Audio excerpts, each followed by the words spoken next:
এই মিউজিয়াম জাদুঘর না, এটা বাংলাদেশের সমুদ্র ইতিহাসের জীবিত গল্প।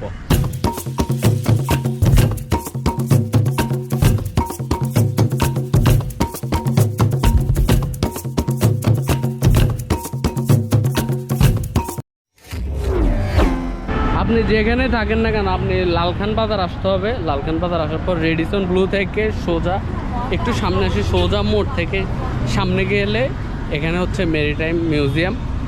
অথবা আপনি এখানে আসি কাউকে জিজ্ঞেস করবেন, লোকাল কাউকে জিজ্ঞেস করবেন যে মেরিটাইম মিউজিয়ামটা কোন দিকে, তাহলে আপনাকে দেখাই দিবে। পাশে আবার স্টেডিয়াম আছে।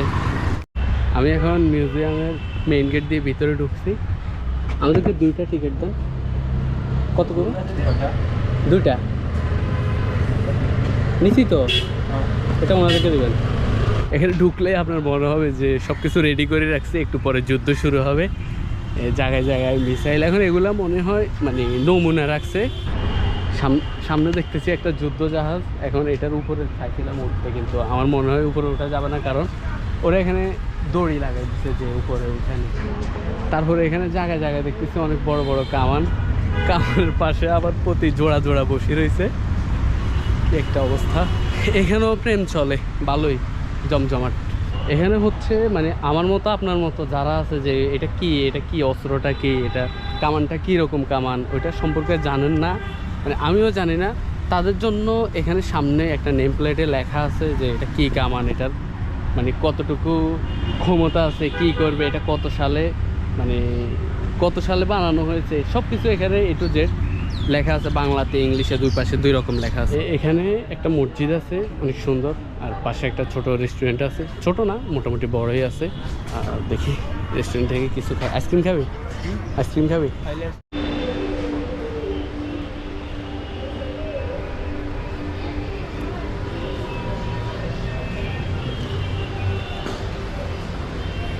ভালো আছে, তবে দাম বেশি পড়ছে। এখানে যে গরম, আমার মতে আইসক্রিম থেকে ভালো খাবার আর কিছু হতে পারে না। আর আরেকটা কথা, আমরা একটু তাড়াতাড়ি চলে আসছি। এখানে উপরে যে ভবনটাতে মানে ঢুকবো, ওইটা 4টা বাজে খোলে, তো আমরা এখন বাজে 1টা, আমরা একটু তাড়াতাড়ি চলে আসছি, একটু না অনেক তাড়াতাড়ি চলে আসছি। চট্টগ্রামে মেরিটাইম মিউজিয়াম মূলত বাংলাদেশের সামুদ্রিক ঐতিহ্য সংরক্ষণের জন্য তৈরি। এটি মূলত বাংলাদেশের মেরিন শিক্ষার্থীদের ধারণা থেকে তৈরি। পরবর্তীতে সরকার অনুমোদন দেয় এবং সিমেন্টশিপ ভবন তৈরি করা হয়। ঐতিহাসিক এই জায়গাটি আগে বাংলাদেশ মেরিন একাডেমির অংশ ছিল।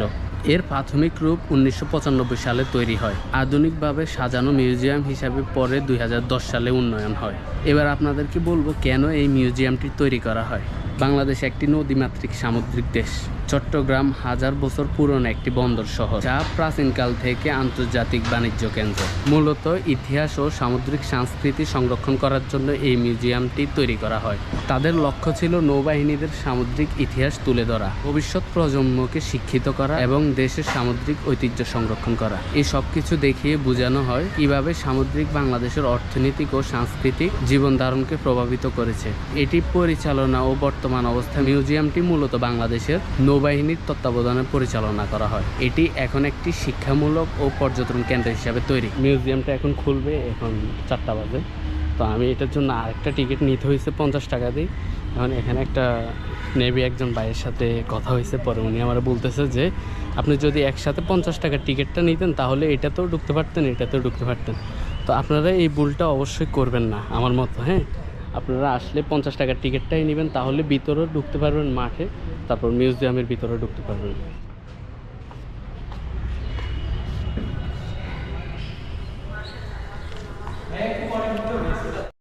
এখানে ঢুকলেই প্রথমে হচ্ছে বড় বাংলাদেশের মানচিত্র, তারপর মানে সাগরের নিচে সব মাছ, সব ওইরকম সব কিছুর বড় বড় এখানে স্ট্যাচু দিয়ে রাখছে।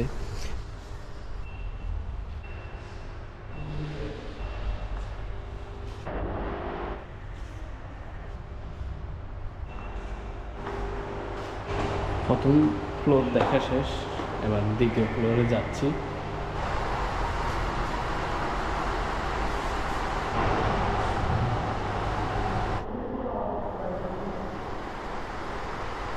এখানে একটা জিনিস হচ্ছে, যারা ডিউটিতে থাকে ওনাদেরকে কিছু জিজ্ঞেস করলে বলে তবে ওনারা ভিডিওতে আসতে চায় না, তারপর কোনো ইনফরমেশন দিতে চায় না যে ওটা নাকি ওনাদের সমস্যা হবে। এখানে একটা জিনিস দেখছি কি, এখানে মানে নৌবাহিনীদের হেলিকপ্টার আছে, তারপর জাহাজ, মানে যতগুলা জাহাজ আছে তাদের সবগুলার এখানে মানে এক একটা নমুনা রাখছে। তারপর সাবমেরিন আছে একটা, তারপর মানে যুদ্ধের জাহাজ অনেকগুলা। তারপর এখানে হচ্ছে ডেস্ক থাকে, তারপর তাদের আরও অনেক কিছু আছে। এটা হচ্ছে দ্বিতীয় ফ্লোরে, এখানে অনেকগুলা দেখতেছি মানে মিসাইলের বুলেট মনে হয়, অনেক বড় বড়। উনি আমাকে বলছে আমি অনেক কিছু ধরেই দেখতে পারবো। এখন হচ্ছে আমি ওগুলো ধরে রাখতেছি। এটা বাংলা কিন্তু আবার জরিমানা দিতে হবে, তো আমি তো কিছু দেখতেছি না। নষ্ট হয়ে গেছে।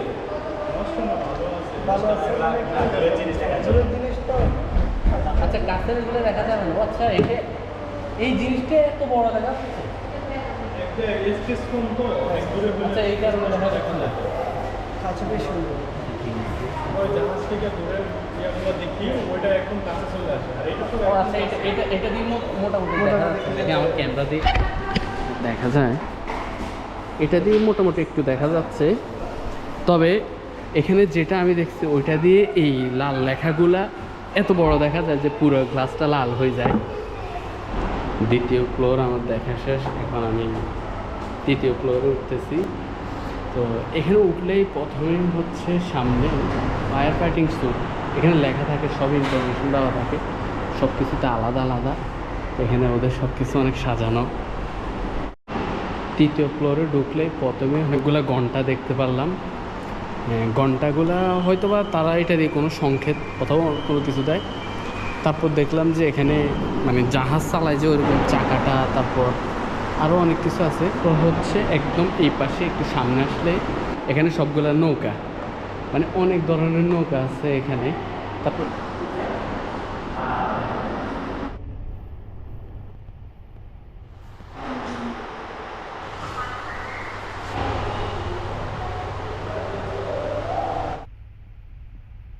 তো আজকের ভিডিও এখানে শেষ করছি। যদি ভিডিওটি ভালো লাগে অবশ্যই লাইক করবেন, আমার চ্যানেলটি সাবস্ক্রাইব করবেন, আমার পেজটি ফলো করবেন এবং সব সময় আমার সাথে থাকবেন।